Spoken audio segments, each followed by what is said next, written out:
Summary of Richard III by William Shakespeare. In England around 1485, Richard of Gloucester is furious that his brother King Edward has become king. This comes after many civil fights between their family, the House of York, and the House of Lancaster. Richard feels left out of everyone's gatherings of peace because he was born ugly, has a hunchback, and doesn't have any love. He's not having fun, instead, he's planning how to become king. He turned King Edward against their brother George of Clarence, who was next in line for the throne, by telling Edward that a family member with the name G would kill George. But when Richard sees Clarence on his way to jail, he acts like he is furious about Clarence's situation and says he will go tell Edward Clarence's story. On the way, Richard meets Lady Anne, who is sad because her husband Edward of Westminster and her father-in-law Henry VI were killed by Richard. Henry VI was king and Edward was the heir to the throne. Even though Anne hates Richard, he is determined to marry her in order to speed up his rise to the throne. He is able to convince her to accept his ring, though. Richard is proud of his victory when he is by himself.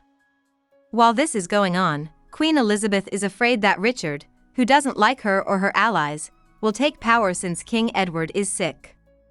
She and Richard fight at the palace until Queen Margaret, the former queen who was meant to be sent away, comes out and starts swearing at everyone for taking away her husband Henry VI, son Edward of Westminster, and rightful place on the throne.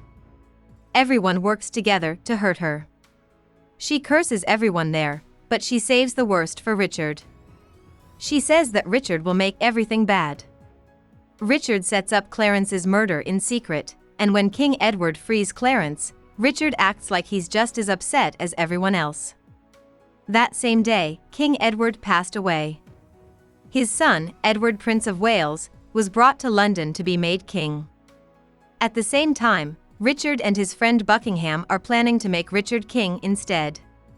They have Earl Rivers, the Marquis of Dorset, and Lord Grey, who are related to Queen Elizabeth, captured and plan to kill them.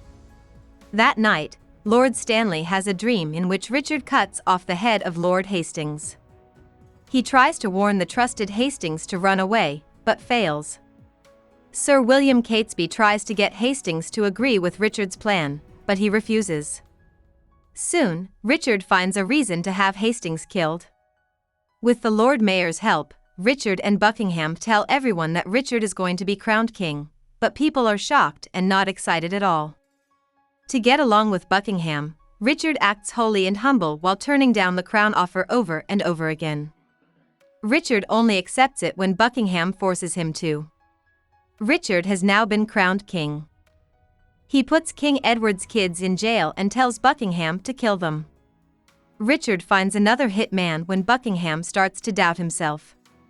Buckingham runs away and starts to build an army against Richard because he thinks Richard will kill him next. To keep his throne, Richard plans to put Anne in jail and marry King Edward's daughter. He walks in on Elizabeth as she is grieving for her sons, and even though she hates him, Richard finally gets her to agree to help him get her daughter to marry him, or so he thinks. There are rumors that the Earl of Richmond, who is from the House of Lancaster, is coming to England with men to take Richard's throne. Stanley is sent by Richard to gather men for him. If Stanley's son doesn't come back, Richard threatens to cut off his head.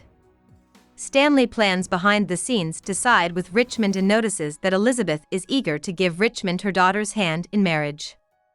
A messenger tells them that Buckingham's army is split up and that Buckingham has been taken. Before he is put to death, Buckingham says he is sorry for his sins and thinks that his death is fair. Richard leads his men off to fight Richmond. Richmond shows that he is a kind and responsible leader by taking good care of his army.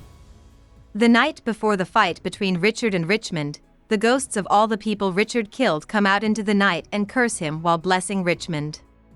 Richard is beaten and killed the next day, and Richmond takes the throne.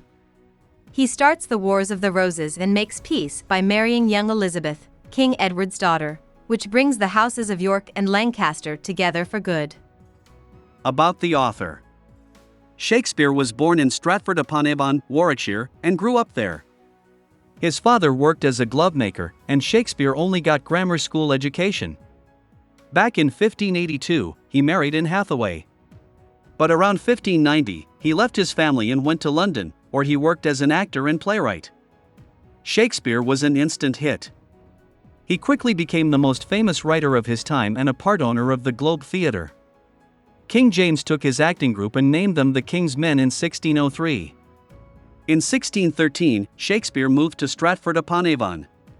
He died on April 23, 1616, at the age of 52. Hope we summarized it fully and you liked it. Please hit the like button and subscribe to our channel so that we are motivated to create more videos.